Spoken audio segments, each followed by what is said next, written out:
दोस्तों ये mutual fund जो में पैसा जमा करने का ये दूसरा वीडियो यानी पार्ट 2 वीडियो। पहला वीडियो अगर आपने नहीं देखा है तो ऊपर में एक कार्ड है, यहाँ पे लिंक है, आप वहाँ पे क्लिक कीजिए, आप देख लीजिए। उसमें मैंने बताया कि म्यूचुअल फंड बेसिक के बारे में बताया कि वो क्या है, पैसा जमा करना उसमें सेफ है या नहीं, कितना इंटरेस्ट मिलता है, फिक्स डिपॉजिट आरडी डिपॉजिट के कंपेरिजन में म्यूचुअल फंड बेटर है या फिर वो बेटर है। तो सारी बात मैंने एक एक करके बात बताया, आप देख लीजिए। इस वीडियो में मैंने आपसे बताया था कि इस वीडियो में मैं बताऊंगा कि म्यूचुअल फंड में अगर आप इन्वेस्ट करना चाहते हैं तो कौन सा वेबसाइट बेटर है, कहाँ पे पूरा इन्फॉर्मेशन मिलेगा विदाउट कोई ब्रोकर, विदाउट कोई मतलब म्यूचुअल फंड इन्वेस्टर एडवाइजर के बिना भी आप कैसे इन्वेस्ट कर सकते हैं। तो चलिए कंप्यूटर पे चलते हैं, वहाँ पे चल के आपको बताते हैं कौन सा वेबसाइट इसके लिए बेस्ट है और कैसे पता करेंगे कि कौन सा अगर हम फंड में पैसा इन्वेस्ट कर रहे हैं तो वो उम्मीद है कि आगे बढ़ेगा और कौन सा में कहाँ पर लगाने से डूबेगा। आप बिल्कुल खुद समझ सकते हैं, मतलब कुछ भी आपको बहुत ज़्यादा अनुभव, बहुत ज़्यादा एक्सपीरियंस की कुछ भी जरूरत नहीं है, बिल्कुल सिंपल चीज़ है, आप देखिए आपको समझ में आ जाएगा। तो चलिए चलते हैं कंप्यूटर पे। दोस्तों शुरू करने से पहले मैं आपको बता दूं कि अगर आपने मेरा चैनल अभी तक सब्सक्राइब नहीं किया है तो वीडियो के ठीक नीचे आप देख सकते हैं कि लाल कलर का सब्सक्राइब का एक बटन होगा, इस पर आप क्लिक करके सब्सक्राइब कर सकते हैं। अगर आप पीसी या लैपटॉप या फिर मोबाइल में भी देख रहे हैं तो वीडियो के नीचे एक रेड कलर का सब्सक्राइब का बटन होगा, उसको आप दबा के आप सब्सक्राइब कर लीजिए। दोस्तों वीडियो शुरू करने से पहले मैं आपको ये बात बता दूं कि म्यूचुअल फंड जो सब्जेक्ट है वो मार्केट रिस्क से रिलेटेड है, तो आप कहीं भी इन्वेस्ट करें सोच समझ के करें। तो इसके लिए सबसे जो बेहतरीन वेबसाइट है वो है moneycontrol.com। वीडियो के नीचे डिस्क्रिप्शन में लिंक अवेलेबल है, वहाँ से भी खोल सकते हैं या डायरेक्ट गूगल से भी आप खोल सकते हैं। देखिए ये कुछ इस ढंग से इसका डैशबोर्ड है, इसमें इन्फॉर्मेशन काफ़ी सारे इन्फॉर्मेशन और बहुत सारे ऐड भी हैं। तो हमको खोलना क्या वो चीज़ मैं आपको बताता हूँ। देखिए यहाँ पे है एक म्यूचुअल फंड का ऑप्शन, उस पर क्लिक करेंगे तो आपको म्यूचुअल फंड का ये पेज यहाँ पे खुल जाएगा। मैं पहले से खोल के रखा हूँ। यहाँ पे आप देख सकते हैं जो बेस्ट म्यूचुअल फंड है उसके यहाँ पे लिस्ट आपको दिए रहते हैं। देखिए यहाँ पे एक लिखा हुआ लार्ज कैप आप देख सकते हैं, उसके नीचे आप देख सकते हैं ये स्मॉल एंड मिड कैप, और उसके नीचे भी काफ़ी सारे कैप है। तो लार्ज कैप मतलब बड़ी बड़ी जो कंपनियां गई वो लार्ज कैप से रिलेटेड है, मिड और स्मॉल कैप मीडियम और छोटी कंपनियां के रिस्पेक्ट में ये बताया गया है पे। और ऊपर में लिखा है इक्विटी। इक्विटी मैंने आपको बताया था वीडियो में कि यहाँ पे जो है रिस्क थोड़ा ज़्यादा होता है, डेप्थ में रिस्क यहाँ पे कम होता है, लेकिन देखिए इंटरेस्ट का जो रेट है वो काफ़ी वेरी करता है। अब जैसे HDFC हाई इंटरेस्ट डायनेमिक जो लिखा है वो रैंक तो 1 है, डेप्थ में है यहाँ पे, और यहाँ पे DSP या फिर कोटेक चलिए लिखते हैं, कोटेक सेलेक्ट फोकस जो फंड है उसका भी रैंक 1 है। तो ये इक्विटी में जो आप देख सकते हैं कि 6 मंथ के लिए में जो रिटर्न लिखा है सिर्फ 3% का ही रिटर्न आया है, लेकिन एक साल में जो इसका रिटर्न है करीब देख लीजिए 22.3, यानी करीब 22% इसका एक साल में रिटर्न है, और 3 साल में भी लगभग 22.8 के लगभग में इसका रिटर्न है। अब हम बात डेप्थ की करते हैं तो HDFC का आप देख लीजिए यहाँ पे 11%, 3 साल में, एक साल में 15%। ICICI प्रू का भी देख लीजिए एक साल में 18% का इसमें रिटर्न मिल जाता है। जनरली आपको फिक्स डिपॉजिट या फिर रेकरिंग डिपॉजिट में 7 से 9% ही आपको मिल पाता है। चलिए मैं आपको पहले कोटक का एक चीज़ दिखाता हूँ। मैं कोटक पे क्लिक करके यहाँ पे खोल रखा हूँ पहले से, आप देख लीजिए। देखिए अभी इसमें क्या क्या चीज़ समझने वाला चीज़ है वो आप देख लीजिए। पहले तो अब ये हो गया आपका फंड का नाम हो गया, अभी ये बिल्कुल आप क्लियर समझ लीजिए, कोटक सेलेक्ट फोकस फंड आपका ये फंड का नाम हो गया। अभी जो नैब प्राइस है, नैब वो है 26.026, ये नैब का अभी यूनिट है। ये कल से इंक्रीज किया है 0.13 यानी 0.51% जो है ये इंक्रीज किया। अगर डिक्रीज करेगा तो ये जो ग्रीन अप है वो ग्रीन डाउन आ जाएगा, वो रेड कलर का आ जाएगा, ग्रीन नहीं रहेगा वो रेड आ जाएगा। तो मतलब वो डिक्रीज कर रहा है, यानी अभी ये इंक्रीज कर रहा है। इसका हम परफॉर्मेंस देखेंगे तो यहाँ पे एक मीटर लगा हुआ है, जिस मीटर से आपको पता चल जाएगा माइलेज मीटर है ये। तो ये एरो देख लीजिए वेरी गुड कंडीशन पे है, तो इसका मतलब ये जो फंड है काफ़ी सक्सेस है और अभी मतलब बहुत अच्छा कंडीशन में ये वर्क कर रहा है, रन कर रहा है। चलिए इस हम जो मेरा फंड है इस फंड के बारे में हम थोड़ा सा देख लेते हैं, एक ग्राफ ओवरव्यू। एक साल का यहाँ पे सेलेक्ट किया है वो ऊपर में, तो एक साल का ग्राफ देख लीजिए। 1 जनवरी से करीब ये 1 जनवरी 2017 तक का ये ग्राफ है। तो सबसे लो यहाँ पे जो 25 फरवरी के आसपास में 19 रुपये का ये नैब आप देख सकते हैं, लगभग ये 19 रुपये का नैब था। धीरे धीरे ये इंक्रीज किया और सबसे जो जंप जो किया है यहाँ पे नैब, ये 27 रुपये करके ये नैब आया है। यानी एक यूनिट है, जैसे शेयर मार्केट में शेयर का जो एक वैल्यू होता है वही यहाँ पे वही वो यूनिट का वैल्यू। तो इस तरह से कुछ इसका ग्राफ है।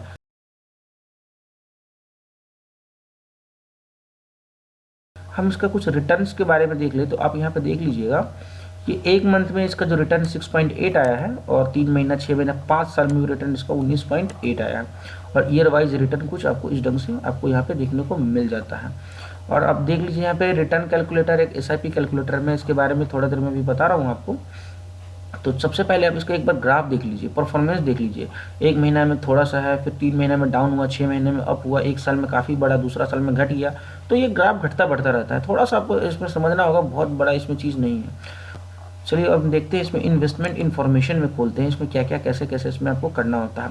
तो आप देख सकते हैं कि फ़ंड 20 अगस्त 2009 को ये लॉन्च डेट स्टार्ट हुआ था, और अभी जो मिनिमम इन्वेस्ट अगर करना है तो 5,000 से आप इन्वेस्ट स्टार्ट कर सकते हैं, 500 रुपये इसमें इन्वेस्ट आप कर सकते हैं। एग्जिट लोड आप यहाँ पर देख सकते हैं, एग्जिट लोड जो है 1% का, यानी 1 साल से पहले अगर आप निकलते हैं, 1 ईयर से पहले आप इसमें उसको बाहर निकल जाते हैं तो 1% आपको निकल जाएगा। कुछ इन्फॉर्मेशन चाहिए तो यहाँ पे एड्रेस है, फ़ोन नंबर है, फैक्स नंबर है, ईमेल वगैरह करके आप यहाँ चाहे तो पूछ सकते हैं। देखिए फंड मैनेजर मैंने आपको बताया था, फंड मैनेजर का नाम यहाँ पे लिखा हुआ है, तो आप उनसे भी बात कर सकते हैं। यहाँ पे मैंने आपको बताया था एक फंड मैनेजर इसमें होता है। चलिए अब और देख लेते क्या क्या इन्फॉर्मेशन दिया हुआ है। तो पीर कंपैरिजन में कुछ इसके जो मेरा ये क्या बोलते हैं, जो मेरा ये म्यूचुअल फंड का जो नाम है कोटक सेलेक्टिव फोकस, तो इसके कंपैरिजन में कुछ यहाँ पे ऑलरेडी कुछ फंड के नाम दिए गए हैं। तो उनके रैंक 2, रैंक 4, रैंक 3, रैंक 1 हैं। तो उसका सेट्स वैल्यू कितने हैं, 3 महीने में कितना ये इंटरेस्ट ये दिया, परसेंटेज 6 मंथ, 1 ईयर। तो आप कंपेरिजन करके खुद देख सकते हैं, मोर में जाके यहाँ पे भी और ज़्यादा आप देख सकते हैं। पोर्टफोलियो चलिए देख लेते हैं, पोर्टफोलियो देख लीजिए। ये जो इन्वेस्टमेंट कहाँ कहाँ कर दिए, HDFC बैंक में करता है, बैंकिंग एंड फिनेंस सेक्टर में किया है, वैल्यू इतना का 6.26%। तो ये हर कंपनी का अलग अलग, इन्फोसिस है, मारुति सुजुकी है, तो ये बड़ी बड़ी कंपनी है, लार्ज कैप का है, तो बड़ी बड़ी कंपनियां हैं इसमें। इसके असेट्स वैल्यू और इसके परसेंटेज के हिसाब से ये काफ़ी आप देख सकते हैं, क्लियर है कहाँ कहाँ इन्वेस्ट किया है। तो आपसे बिल्कुल भी ये छुपा हुआ नहीं है, क्लियर है, इसमें कुछ भी इन्फॉर्मेशन जो है ऐसा आपसे हाइड करके नहीं रखा गया है। जैसे कि मैंने बताया ये इक्विटी का चीज़ है, तो ये इक्विटी में 89.6% यहाँ इन्वेस्ट किया गया है, और डेप्ट में सिर्फ 0.49 ही किया गया, अदर्स में 3.05 किया गया।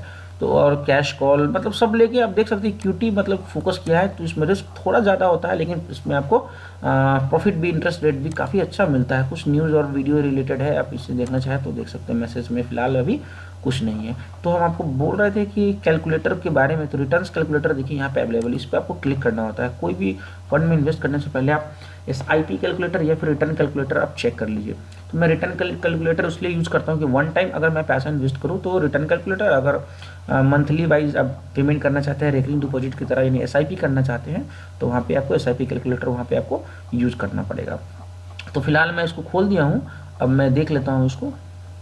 चलिए 1 साल का जो देख रहा है, यानी 25 जनवरी 2016 से 23 जनवरी 2017, यानी 1 साल का जो इंटरेस्ट रेट है वो 21.9%। तो काफ़ी बढ़िया इंटरेस्ट रेट है। यानी लास्ट ईयर में अगर मैंने 25 जनवरी को इसमें 2016 में पैसा इन्वेस्ट किया होता तो अभी मुझे उसके हिसाब से 21.9%, करीब 22% इंटरेस्ट रेट मुझे आज के डेट में मिल रहा होता। तो अगर सोच लीजिए 1 साल में अगर मेरा कंप्लीट हो भी गया, निकाल भी लेते हैं तो कोई प्रॉब्लम नहीं है। 1 साल में 22% हो गया। आप सोचिए ना, 9% भी आपको नहीं मिलता है ये फिक्स डिपॉजिट, रेकरिंग डिपॉजिट में 8.5% तक ही, हाईएस्ट 8.75 तक आपको मिल जाता है अगर आप सीनियर सिटीजन है भी तो 21% का काफ़ी बढ़िया रिटर्न मिला है आपको। चलिए मैं 1 साल और बैक करके देख लेता हूँ। 2016 का जगह मैं सपोज दैट 2015 करके कैलकुलेट करते हैं, देखते हैं दूसरा साल में मतलब फ़िलहाल क्या दिख रहा है यहाँ पे। तो चलिए खुल जाए, देख लेते हैं। नेट थोड़ा स्लो है, जियो का नेट है, थोड़ा स्लो आजकल चलता ही है, कोई बात नहीं है। तो यहाँ पे आप देख सकते हैं रिटर्न कम हो गया, 17.3 हो गया, यानी 22% से 17% है। तो 17% भी रिटर्न कम नहीं है। चलिए 1 साल और बैक करते हैं। अगर मैं 3 साल पहले अगर इसको इन्वेस्ट किया होता तो आज मुझे कितना इसमें इन्वेस्ट मतलब रिटर्न मिलता, वो चीज़ मैं देखना चाह रहा था इसमें। चलिए मैं देख लेता हूँ उसको। पैसा लगाना चाहिए इसमें, इन्वेस्ट करिए, इसमें कोई प्रॉब्लम नहीं है। मैं कोई एजेंट नहीं हूँ, और मैं सिर्फ आपको थोड़ा बहुत हेल्प कर सकता हूँ कि कैसे क्या करना होता है। ये कोई बेस्ट प्लान के बारे में मैं आपको नहीं बता सकता हूँ। मुझे जब भी इन्वेस्ट करना होता है तो मैं तो moneycontrol.com खोलता हूँ, और वहीं से जो रैंक 1 जो वाली चीज़ होती है मैं वही सेलेक्ट करता हूँ, उसके ग्राफ पढ़ता हूँ, लास्ट ईयर कितना परफॉर्मेंस हुआ, कितना लॉस गया, कितना एवरेज आया, उसी से कैलकुलेशन करके मैं थोड़ा देख के पैसा थोड़ा बहुत इन्वेस्ट कर लेते हैं। मेरा एक और सलाह यही होता है कि अगर आप सपोज दैट कि 10,000 रुपये आप इन्वेस्ट करना चाहते हैं तो उसको एक जगह इन्वेस्ट ना कीजिए, यानी एक कोई प्लान में इन्वेस्ट ना कीजिए, उसको 2 जगह कर दीजिए, यानी 5-5 हज़ार रुपये 2 जगह आप इन्वेस्ट कर लीजिए। इन द केस मान लीजिए कि आपका प्लान डूब रहा है, मतलब आपका जो स्कीम है वो डाउन हो रहा है, तो एक अगर डाउन हो रहा है तो मे बी कि दूसरा अप हो जाए। तो इस बात का आपको ध्यान रखना चाहिए। तो चलिए आप देख सकते हैं कि ये यहाँ पे लगभग खुल चुका है। वाओ, देखिए 2014 में अगर मैंने 1 जनवरी को पैसा जमा किया होता तो अभी 85% का रिटर्न। ओ माय गॉड, आप सोच लीजिए, बहुत सारे लोग महाजनी बट्टा पे पैसा लगाते हैं, 3% का मंथली इंटरेस्ट रेट लेते हैं। तो 12 तिये 36, यानी 36% का सालाना, 5% का भी लेंगे तो 12 पंचे 60% का इंटरेस्ट रेट मिलेगा।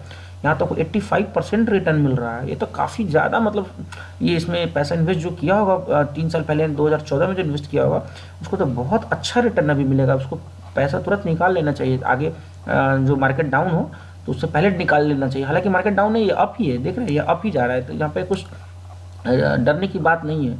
काफ़ी बढ़िया रिटर्न है। ओ माय गॉड, यहाँ पे देख लीजिए, जो 5 साल पहले किया है, जैसे 3 साल पहले यहाँ 85% दिख रहा है, देख रहे हैं यहाँ पे 85% आ गया ना। 3 साल पहले मैंने देखा था, यहाँ पे देखिए 85 दिख रहा है। जो 5 साल पहले किया था उसमें 146% का एब्सोल्यूट रिटर्न दिख रहा है। ओ माय गॉड, इतना ज़्यादा प्रॉफिट म्यूचुअल फंड में बिलीव नहीं होता है। लेकिन इक्विटी है, इक्विटी में थोड़ा रिस्क है, लेकिन देखिए रिटर्न देख लीजिए 146, मतलब इतना ज़्यादा रिटर्न तो कुछ चीज़ में आपको नहीं मिलेगा। फिक्स डिपॉजिट आरडी की तो बात ही मत कीजिए। तो ये चीज़ मुझे बहुत ही अच्छा लगता है। आप यहाँ पर से देख सकते हैं। फिर आप large cap, mid cap, small mid cap में भी इंटरेस्ट आपको ज़्यादा मिल जाता है, मतलब लार्ज कैप से ज़्यादा मिल जाता है, लेकिन थोड़ा सा रिस्क उसमें और बढ़ जाता है, क्योंकि छोटी कंपनियां हैं तो मतलब लॉसेस होने की चांसेस कभी कभी ज़्यादा हो जाती है। हालांकि ऐसी नहीं है कि ये मिड कैप हो, स्मॉल कैप है तो वो डाउन हो जाएगा। यहाँ पे डेप्थ में का भी कुछ है, आप देखना चाहे तो वैसे ही देख सकते हैं। हाइब्रिड मतलब दोनों मिक्स करके है, वो देखना चाहे तो कुछ फंड का नाम यही दिया हुआ है। तो आप देखते हैं ये बदलता रहता है, ये ट्रेंड्स के आधार से जो भी रैंकिंग 1 होता है, 1 to 4 होता है, वो सब इसमें आता रहता है। तो पैसा इन्वेस्ट कीजिए, मेरे ख्याल से ये बढ़िया है, लेकिन ओन रिस्क कीजिए। मतलब बाद में ये नहीं बोलिएगा कि आपने क्या बता दिया था क्या हो गया, आप खुद देख लीजिए। अच्छा, एक चीज़ और मैं बता दूं कि जैसे कोटक है, तो कोटक का ये इन्वेस्ट है, तो कोटक का गूगल में लिखेंगे ना कोटक म्यूचुअल फंड, तो उनका एक अपना वेबसाइट खुलता है। उस वेबसाइट पर उनके कस्टमर केयर के नंबर होंगे, आप वहाँ से सारा इन्फॉर्मेशन ले सकते हैं। इनफैक्ट अगर आप फर्स्ट टाइम खरीद लिए हैं, मतलब इन्वेस्टमेंट कर लिए हैं, तो उसके बाद आप बार बार ऑनलाइन, मतलब आप खुद से पेमेंट कर सकते हैं, कुछ प्रॉब्लम नहीं होगा। एक बार ही आपको ऑफलाइन में खरीदना पड़ता है। मैं तो 2 साल पहले खरीदा था, अब शायद कहीं पूरा 100% ऑनलाइन में ही होता हो। तो अब पहला बार जैसे मैंने ऑफलाइन में चेक दे के इन्वेस्ट में प्लान कर लिया था, पैसा दे दिया था। उसके बाद ऑनलाइन में सारा उसमें कुछ भी निकालना है, जमा करना है, तो वो सब ऑनलाइन ही करते हैं, तो कोई प्रॉब्लम नहीं है इसमें। तो ओवरऑल मेरे ख्याल से ये वीडियो काफ़ी लंबा हो गया, मैंने पहले बताया था ये वीडियो काफ़ी लंबा हो जाएगा, तो पार्ट 1 और पार्ट 2 में, इसलिए मैंने 2 पार्ट में किया था। तो फिलहाल के लिए इस वीडियो में इतना ही रहने देते हैं। अगर इससे संबंधित कुछ भी सवाल या सुझाव हो तो वीडियो के नीचे कमेंट बॉक्स आप कमेंट कीजिए। मैं कोशिश करूँगा, मतलब मैं एक्सपर्ट नहीं हूँ म्यूचुअल फंड क्षेत्र में, फिर भी मैं कोशिश करूँगा कि जितना भी प्रॉब्लम हो हम लोग मिलकर सॉर्ट आउट कर लेंगे। तो फिलहाल के लिए इस वीडियो में इतना ही, मिलते हैं अगले वीडियो में, तब तक अपना ख्याल रखिए।